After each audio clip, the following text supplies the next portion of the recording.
पुरी बाण विस्फोरण घटना रे मृत्यु संख्या 13 को वृद्धि पाई। आज 2 आहतों को डिस्चार्ज करा जायछि। एबे भी विभिन्न हॉस्पिटल रे चिकित्साधीन अछंती 15 जन। बाण विस्फोरण घटना रे पुलिस 4 जन को अटक रखिछि, किंतु कहारी को एजाए गिरफ करि नाही।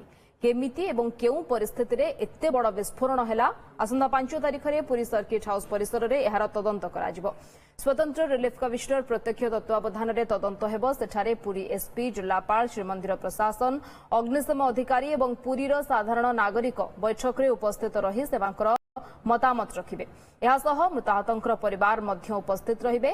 ए संपर्क रे पुरी एसपी को सह अधिक आलोचना करिसेंती हमर पुरी सिनियर रिपोर्टर मधुसूदन मिश्र। नरेंद्र पुष्करणी बाण विस्फोरण घटना 13 जन लोकंकर जीवन चली जाइछि।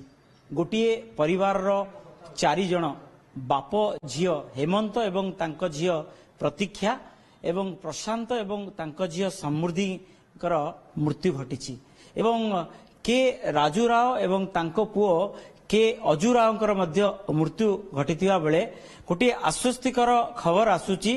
2 जन डिस्चार्ज होइचंती, जो आघात प्राप्त होइतिले आहत होइतिले सेमाने चिकित्सा होउतिले एवं 2 जन को डिस्चार्ज करा जायछि। एहा एक बड़ आश्वस्तिकर खबर एवं सारा शहर पाई मध्य एक खुशीर खबर।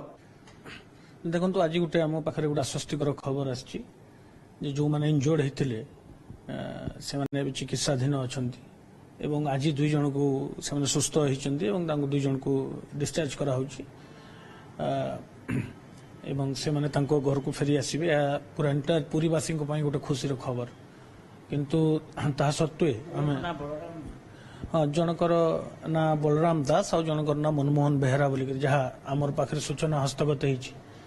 देखो आम ये बाण जो दुर्घटना होता तापरे 2टी जिनस होता। गोटे तो आम गोटे क्रिमिनाल केस रजिस्ट्रेशन करूँ जो कहार लाइबिलिटी आसूची ताकू खोजिकी बाहर करने एवं अन्य जिनस हूँ गोटे एनक्वारी दिखाई एडमिनिस्ट्रेटिव एनक्वारी जोटा एसआरसी महोदय 5 तारिख दिन करेंगे जे कौ परिस्थिति रे घटनाटा घटी एवं जो सब लोक एंटायर चंदन यात्रा रे इन्वॉल्व थे से पचारि बुझे एवं तांकर निष्कर्ष से बाहर करेंगे। ये 2टी जिनस अलग अलग जिनस गोटे हूँ पुलिस जो क्रिमिनाल केस करथिला से आम 2-3टी दिगरे आम तदंत करूँ। प्रथम दिग है किए ये बाण फुटेला एवं ए कौठू से बाण आनीला एवं ता पाखरे जेहेतु कौन प्रकार विधिवत भाव में लाइसेंस नथिला बा अनुमति नथिला जे सिटी कारण जनसमागम रे आपण जानिचंदी कौन विधिवत अनुमति दिया जाए नहीं बाण फुटेवा पई। तो से तांकर व्यक्तिगत स्तर रे प्राइवेट कैपेसिटी से बाण फुटाउथिले। तो से कोठू ए बाण गुडा को आनिथिले एवं बाणर मान कौन एई दिगरे मध्ये आमे इन्वेस्टिगेशन करथिलु। शब्द बा जनित बाण गुडा को यूज हेछि सेठी एवं जो हावेली बाण जोटा कहती से गुड़ाक यूज होती जो एक्सप्लोसिव बेसी थाए तो से गुड़ाक से बनैबार बारूद जबत कराई।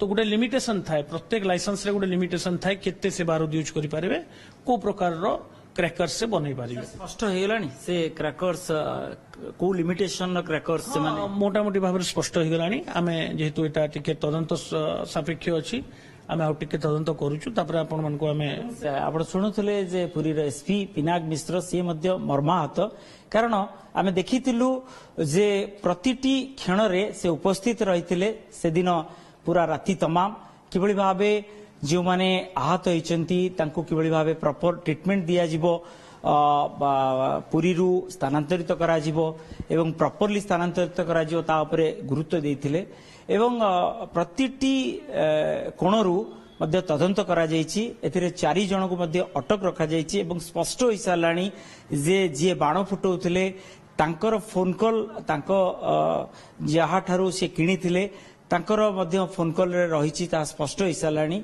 एवं तदंतर दिग पूरा पूरी स्वच्छ रखा जिवो एवं जिए दोषी ताकू दंड दिया जिवो। पुरीरू कैमरा पर्सन सोमनाथ कोचिकारंग सह मधुसूदन मिश्र, ओटीवी।